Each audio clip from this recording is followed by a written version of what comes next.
Welcome back, everybody, for another deep dive. This week, we're going all in on the crypto market, Oh, yeah. and specifically last week's wild ride. It was a roller coaster, It really was, wasn't it? fueled by everything from global trade tensions to, Donald Trump's surprise pronouncements. Yeah, it's fascinating, isn't it? Even with all that chaos, there are some really intriguing developments that I think might have slipped under the radar. Totally. Go And that's ahead. exactly why we're here, right? Yes. We want to unearth those signals and help you figure out, Right. what's hype, what's genuinely exciting. Yeah. So, did sentiment really hit rock bottom? Yeah. Is institutional adoption still on track? And which altcoins are suddenly in the spotlight? Let's start with Bitcoin's turbulent week. Okay. The price plunged to its lowest point since November, wiping out, most of the gains from that post-election rally. Yeah. Imagine a graph plummeting. I It was a bit like that. was watching that dip live. Believe me, my stomach definitely felt the drop. Yeah. So what do you think was the biggest driver of that downturn? Well, the confirmation of U.S. tariffs on Canada and Mexico played a big role. Okay. That move really shook global markets, and crypto definitely felt the tremors. Yeah. It made investors nervous. Mm-hmm. On top of that, we had the whole MicroStrategy situation. Right. Michael Saylor buys another $2 billion worth of Bitcoin, and the price barely budges. Right. It makes you wonder, is his influence waning? Mm, I mean, it wasn't that long ago that his moves seemed to have a much bigger impact. that's a really good question, and that's the question a lot of analysts are asking. Yeah. Understand this. We need to look at the MicroStrategy premium, Well, which, for anyone new to the term, is basically the difference between the company's market cap and the value of its Bitcoin holdings. got it. That premium has been shrinking, Okay. and that could mean Saylor might not be able to keep buying at this pace. Okay, so that doesn't sound so optimistic. But you mentioned there were some bullish signs too, right? Otherwise, I think our listener might be hitting the panic button right about now. Absolutely. There were massive outflows from Bitcoin ETFs last week. Okay. The biggest ever, actually. Wow. Now, on the surface, that sounds alarming, but historically, this type of movement has been a contrarian buy signal. Wait, hold on. So you're saying people panicking and pulling their money out could actually be a good thing? Help me understand this. It comes down to understanding who's selling. Okay. Short-term holders, those who are easily spooked, Yeah. they tend to sell first. Oh, This creates an opportunity for longer-term holders, those who truly believe in Bitcoin's potential, to accumulate more at a lower price. ooh. So these outflows might actually indicate a shift in ownership towards those with a stronger commitment to Bitcoin. Yeah, that makes sense. Speaking of shaking things up, our listeners probably wondering about Donald Trump's crypto strategic reserve announcement. Yeah. I don't think anyone saw that coming. It certainly took everyone by surprise. It did. However, as with anything in the crypto world, perspective is key. Okay. This recent downturn was dramatic, yes, but volatility is normal in a bull market. We've seen much steeper drops in Bitcoin's history, and it always bounces back. So you're saying our listeners shouldn't be hitting the panic button just yet? Exactly. Right. Let's shift gears for a moment Oh. and look beyond the Trump-induced drama at No. some of the other developments last week, Okay. developments that paint a very bullish picture. Okay, I like the sound of that. For example, BlackRock, the world's largest asset manager, is adding Bitcoin to its model portfolios. Now that's a really interesting move. Huh. What do you think is behind that decision? Is BlackRock just following the hype, or are they seeing something more fundamental in Bitcoin? I think it's much more than just following the crowd. Yeah. BlackRock manages trillions of dollars in assets, Yeah. and they don't make decisions lightly. Right. They have teams of analysts who carefully evaluate potential investments. My guess is they're seeing Bitcoin as a maturing asset class Right. with real potential for growth. Yeah. This move could also signal a shift in sentiment among institutional investors. So it could have a ripple effect. Absolutely. Think about it. Countless other asset managers and financial advisors look to BlackRock for guidance. Right. If BlackRock is embracing Bitcoin, it could give others the confidence to do the same. And it's not just BlackRock. Right. A recent Coinbase survey found that institutions tripled their Bitcoin ETF holdings in the last quarter of 2024. Yeah. For those unfamiliar, an ETF or exchange-traded fund is like a basket of assets Right. that you can invest in. Yeah. And Bitcoin ETFs make it easier for institutions to get exposure to Bitcoin. So even with the price drop, institutional interest seems to be stronger than ever. That's right. And there's more. Okay, lay it on me. Bitwise, another major crypto investment firm, Hmm. just presented to over 350 wealth managers, Okay. and over 50% of them are planning to add crypto to their client accounts. It seems like institutional adoption is here to stay. That's incredibly encouraging, and we can't forget about Bank of America. Oh, right. Their CEO just announced they're preparing to launch their own stablecoin. Wow. That's a major traditional bank. Yeah. Stepping into the crypto world, what does this signal to you? This has the potential to bring a massive influx of liquidity into the crypto market. Okay.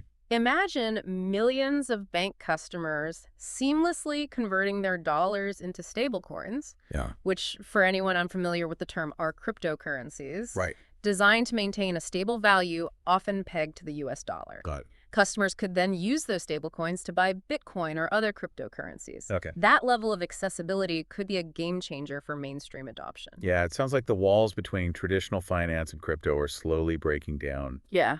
And it seems like even the regulatory landscape in the U.S. is becoming more favorable, right? I know this has been a major concern for a lot of investors. There are definitely some encouraging signs. The SEC just dropped lawsuits against several major crypto players. OpenSea, Coinbase, Robinhood, Gemini, Uniswap. Wow. It's practically a who's who of the industry. It is, yeah. This comes after a long period of regulatory uncertainty, so it's a welcome change. Yeah, for sure. It felt like the SEC was on a mission to crack down on anything crypto-related, so this does feel like a shift. Is there anything else happening on the regulatory front? Yes, the House of Representatives is working to repeal a controversial DeFi tax rule. Okay. DeFi, or decentralized finance, uses blockchain technology Right. to create financial services that don't rely on traditional intermediaries like banks. Okay. This particular tax rule was widely seen as a barrier to innovation in the DeFi space. So it seems like regulators are starting to understand the need for a more balanced approach, one that protects investors but also allows for innovation. What does all of this mean for the future of crypto in the U.S.? It raises a crucial question: how do we strike the right balance between fostering innovation and ensuring investor protection? It appears regulators are realizing the need for a more nuanced approach. Yeah. However, it's still early days, and the regulatory landscape is constantly evolving. Okay, so before we dive into the crypto strategic reserve and all the speculation about which altcoins might be involved, let's quickly recap what we've learned so far. It's been a wild week for Bitcoin, but despite the price drop, there are some seriously bullish signals. Institutions are still pouring in. Traditional banks are dipping their toes in the water, and even regulators seem to be softening their stance. Yes, I would agree with that. It seems like we're at a turning point for the crypto market. Totally.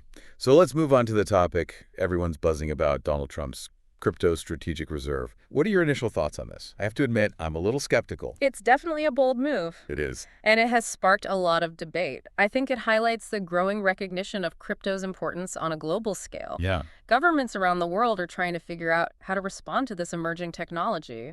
It does feel like we're entering a new era for crypto, with governments and institutions taking a more active role. It's both exciting and a bit nerve-wracking. But crypto has always been about disruption, Yeah. even with increased government attention. I think the core principles of decentralization and open innovation are here to stay. Okay, enough about the crypto strategic reserve for now. Our listeners probably eager to know which altcoins might be included.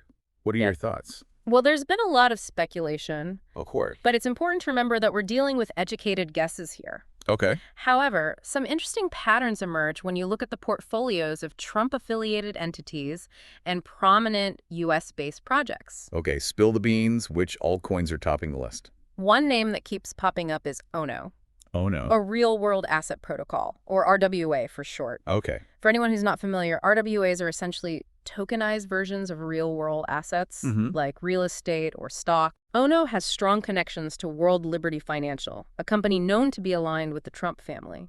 Interesting. In fact, Eric Trump himself made an appearance at an ONO event. Wow. Okay, so ONO is definitely one to watch. What other projects are on your radar? Aptos and Sui, Okay. two emerging Layer 1 blockchains, are also generating buzz. Okay. A Layer 1 blockchain is essentially the foundation of a blockchain ecosystem. Right. Bitcoin and Ethereum are examples of Layer 1 blockchains. Got it. Aptos and Sui have roots in Meta's DM project, Okay. and Eric Trump has publicly acknowledged holding Sui. So there's a definite U.S. connection there. What about Hedera Hashgraph, or HBAR, as it's known in the crypto world? I've seen some chatter about that one as well.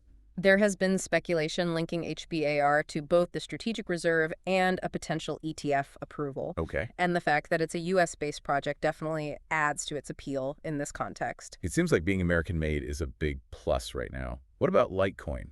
It's been around for a while, and it has that silver to Bitcoin's gold narrative. Litecoin is an interesting one. Yeah. It could be a dark horse contender because it has a long history, it's firmly rooted in the US, and it has a certain familiarity that appeals to some investors. So we have the old guard versus the new contenders. It's fascinating to watch this play out. We also can't forget about Chainlink Ave and Ethereum, all of which were purchased by World Liberty Financial. They're not strictly U.S.-based, but are they still in the running for the strategic reserve? They could be. Okay. World Liberty Financial seems to have a strong interest in DeFi. Okay. And these projects play crucial roles in that ecosystem. Mm. Chainlink provides reliable data feeds, Aave is a major lending platform, and Ethereum is the foundation of a large part of DeFi. Right. Even though they aren't exclusively US-based, their functionality within the DeFi space could make them valuable additions to the reserve. It sounds like we have a diverse mix of potential contenders for the strategic reserve. But with all this speculation about the reserve, it's easy to get caught up in the hype. What's the most important takeaway for our listener? Here's the reality. The era of indiscriminate altcoin pumps is over. Okay. We're entering a new phase where success will be driven by projects that generate revenue, have a clear value proposition, and can navigate the evolving regulatory landscape. It's not enough to just ride the hype wave anymore. You're absolutely right. Substance matters now more than ever. And on that note, let's take a quick break. When we come back, we'll explore some of the most promising altcoin sectors that are poised for growth, even in a more challenging market environment. Stay tuned. Sounds good. We were just discussing the end of indiscriminate altcoin pumps. Now it's all about projects that generate revenue, have a clear value proposition, and can navigate the ever-changing world of regulations. That makes a lot of sense. And speaking of navigating the changing landscape, before we jump into promising altcoin sectors, I'd love to hear a little more about your take on this crypto strategic reserve. It sounds like something out of a science fiction movie. It does have a certain futuristic ring to it, doesn't it? But strategic reserves themselves aren't anything new. You know, governments have held reserves of commodities like oil or gold for a very long time. Right. It's a way to manage risk and exert influence on global markets. So given crypto's growing importance, it's not entirely surprising that the U.S. might consider a similar approach. So it's not simply about hoarding a bunch of Bitcoin in some digital vault. Not quite. Think of it more as a way for the U.S. government to strategically position itself within the evolving crypto landscape. It could potentially be used to mitigate financial risks, support innovation in the sector, or even influence global standards and regulations surrounding cryptocurrencies. That makes sense. But wouldn't a crypto strategic reserve give the U.S. government a lot of control over the crypto market? Look, Isn't the whole idea of crypto to be decentralized and free from government interference? that's a valid concern, and it's something the entire crypto community is watching closely. The details of how this reserve is structured and managed will be crucial. It'll be fascinating to see how the U.S. government balances its own interests with the core principles of decentralization and open innovation that have driven the crypto space from the beginning. It feels like we're at a crucial point for crypto governments and institutions are becoming more and more involved. It's exciting, but there's also a sense of uncertainty in the air. It's definitely a balancing act, but remember, crypto has always been about challenging the status quo. I believe that even with increased government attention, the innovations and technologies behind crypto aren't going away. That's reassuring. Okay, enough about geopolitics and government reserves. For now, let's get back to what our listeners are probably most interested in making smart investment decisions in this space, which altcoin sectors are looking particularly promising right now. Well, if the recent market shakeup has taught us anything, it's that fundamentals are more important than ever. The era of meme coins and hype-driven pumps is fading. Investors are becoming much more discerning, and they want to see real value. So where should savvy investors be looking? What sectors have that real value you're talking about? One area that's attracting a lot of attention, and for good reason, is the real-world asset space, also known as RWA. RWA, remind me what that entails again. It's all about bringing traditional assets onto the blockchain, things like real estate stocks, even fine art. Tokenizing these assets makes them more liquid, accessible, and transparent, and we expect this sector to see massive growth in the coming years. Why is that? What's driving this expectation of growth? There are a couple of key factors. First, there's a tremendous amount of wealth locked up in illiquid assets like real estate. Tokenizing these assets unlocks that value and makes them accessible to a much wider range of investors. Second, the regulatory landscape is becoming increasingly favorable for RWAs, particularly in the US. We're seeing more clarity and guidance from regulators, and that's giving institutional investors the confidence to step into this market. So you're saying RWAs could be a good bet for investors looking for both growth potential and regulatory stability. It's definitely a sector to keep a close eye on, and there are already some really interesting projects emerging in the space, like Ono, which we talked about earlier. They're building a platform for tokenizing a wide array of real-world assets, and their connections suggest they could be well-positioned for the future. Okay, RWA is on the radar. Yeah. Got it. What else should our listener be paying attention to? Another sector worth exploring is Layer 1 blockchains, specifically those focused on scalability and interoperability. Refresh my memory. What exactly does Layer 1 refer to in the blockchain world? Think of it as the foundation of a blockchain ecosystem. Bitcoin and Ethereum are examples of Layer 1 blockchains as the crypto space has grown. There's been an increasing need for blockchains that can handle a larger volume of transactions faster and more efficiently. That's where these new Layer 1s come in. It's like upgrading the infrastructure to accommodate all the traffic. Exactly. And there are some really innovative Layer 1s out there, each with its own unique approach to solving what we call the scalability trilemma. That's the challenge of achieving security, scalability, and decentralization all at the same time. You mentioned interoperability. Why is that so important in the crypto world?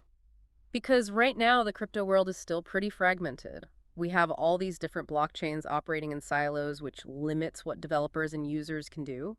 Interoperability allows these different blockchains to communicate and share data. It creates a more interconnected and seamless user experience. It's like building bridges between different crypto islands, allowing them to interact with each other. That's a great analogy, and that's a huge deal because it unlocks a whole new level of functionality and innovation. Imagine being able to effortlessly move your assets and data between different blockchains without friction or limitations. That's the future of crypto, in my opinion. Okay, you've convinced me. Layer 1s are definitely on my watch list now. Any specific projects in that space that you're particularly excited about? Well, we already mentioned Aptos and Sui. They're generating a lot of buzz and have that US connection, which could be significant. But there are many other Layer 1s worth exploring, such as Solana Avalanche, Cosmos, and Polkadot. Each of these projects has its own strengths and weaknesses, so it's worth doing some research to see which ones align with your investment goals. And of course, we can't forget about Ethereum.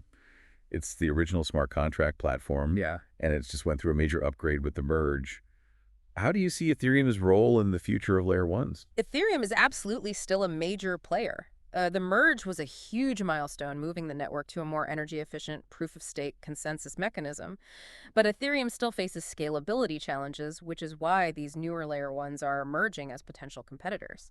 It'll be interesting to see how Ethereum adapts and evolves in this evolving landscape. It sounds like a fascinating race to the top. Now, what about DeFi? Feels like that sector has been a bit quiet lately. What's your take on the current state of DeFi?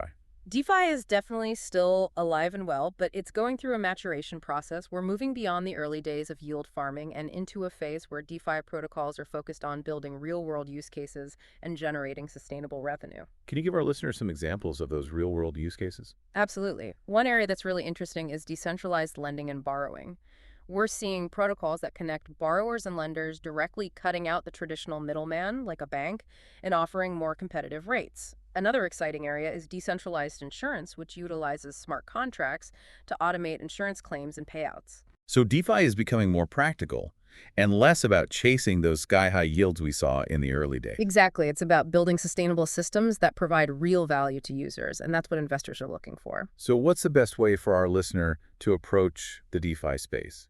What should they be looking for when evaluating potential investments? The key is to focus on protocols that are generating revenue, have a strong track record, and are building products that solve real problems. Don't just chase the latest hype. Do your due diligence, understand the underlying technology, and pay attention to the tokenomics of the project. Solid advice. It seems like the crypto landscape is changing rapidly. The Wild West days of meme coins and pump and dumps are fading as institutions and governments become more involved. It's a natural evolution for any disruptive technology. Crypto is moving from the fringes into the mainstream. This brings new opportunities and new challenges. So what's the one piece of advice you would give to our listener as they navigate this new world of crypto? Stay curious, stay informed, and don't lose sight of the long-term potential of this technology. We're still in the early stages of what crypto can achieve. The roller coaster ride is far from over. Well said. Now let's move on to another crucial aspect of the crypto landscape: regulation. I think it's safe to say that this is a topic that keeps every crypto investor up at night. Regulation is definitely a hot topic that sparks a lot of debate and uncertainty, but I think it's important to remember that regulation isn't inherently a bad thing. It can actually be a catalyst for mainstream adoption and long-term growth in the crypto sector. We were discussing how regulation, when done thoughtfully, can actually pave the way for wider mainstream adoption of crypto. It's about striking that balance between protecting investors and allowing innovation to flourish. Right, because at the end of the day, it's in everyone's best interest for crypto to succeed in a safe and sustainable way. But I'm curious, with all this talk about regulation, are there any specific areas where you see the potential for a positive impact? Definitely one area that comes to mind is the potential for regulatory clarity to unlock institutional investment right now. A lot of large institutions are hesitant to fully embrace crypto because the regulatory landscape is still somewhat murky. They need clear guidelines to feel comfortable allocating significant capital to this asset class. That makes perfect sense. It's like trying to build a house without a solid foundation. Yeah. You need that regulatory framework in place for institutions to feel secure. Are there any other areas where regulation could have a positive ripple effect? I think regulation could also be a catalyst for wider consumer adoption. Clear rules and consumer protections would help build trust and legitimacy in the eyes of the average person who might still be skeptical about crypto. It's about creating a level playing field and ensuring that everyone can participate in this exciting new financial frontier. It's about making crypto more accessible and user-friendly for the masses. Because, let's be honest, right now, it can be a bit intimidating for someone who's not already familiar with the technology. There's a learning curve involved. Absolutely. Regulation could play a role in simplifying that learning curve and making crypto more intuitive for everyday users. For example, standardized Know Your Customer, KYC, and anti-money laundering, AML regulations could streamline the onboarding process for new users and make it easier for them to access reputable platforms and services. That would be a huge step in the right direction. Yeah. So overall, it sounds like you're cautiously optimistic about the role of regulation in shaping the future of crypto. I think it's important to approach regulation with a balanced perspective. It's not about stifling innovation. It's about creating a more stable and sustainable ecosystem where crypto can reach its full potential. Well said. Now, before we wrap up this deep dive, I'd love to get your thoughts on something you mentioned earlier, the idea of crypto becoming a truly global phenomenon. What are some of the key factors that are driving this global adoption? I think one of the most powerful forces behind crypto's global reach is its inherent borderless nature. Cryptocurrencies can be sent and received anywhere in the world, regardless of geographical boundaries or traditional financial systems. This opens up a world of possibilities for cross-border payments, remittances, and financial inclusion for people who have been excluded from traditional banking systems. That's a really important point. Crypto has the potential to empower individuals and communities that have historically been underserved by the traditional financial system. It can level the playing field in a way that we haven't seen before. What other factors are contributing to this global momentum? I think the growing awareness of crypto as a potential hedge against inflation is also playing a role in many parts of the world. People are experiencing economic instability and currency devaluation. Cryptocurrencies, especially Bitcoin, are seen by some as a way to protect their savings from erosion. That's especially relevant in today's economic climate with so much uncertainty and volatility in traditional markets. It seems like people are looking for alternative ways to preserve their wealth. Exactly, and crypto is increasingly being seen as a viable option. We're also seeing a global surge in interest from developers and entrepreneurs who are building innovative new applications on top of blockchain technology. This wave of innovation is further fueling the growth of the crypto ecosystem. It feels like we're just scratching the surface of what's possible with this technology. We are. I think the next few years will be incredibly exciting for crypto as we see more real-world use cases emerge and as more people around the world embrace the potential of this transformative technology. Well, on that note of cautious optimism and boundless potential, I think it's time to wrap up this deep dive. Thank you so much for joining us today and sharing your insights. It was a pleasure being here. And to our listener, we hope you found this deep dive informative and engaging. Remember, the crypto world is constantly evolving, so stay curious, stay informed, and don't be afraid to explore this fascinating new frontier. We'll be back next week with another deep dive into a different topic. Until then, happy exploring.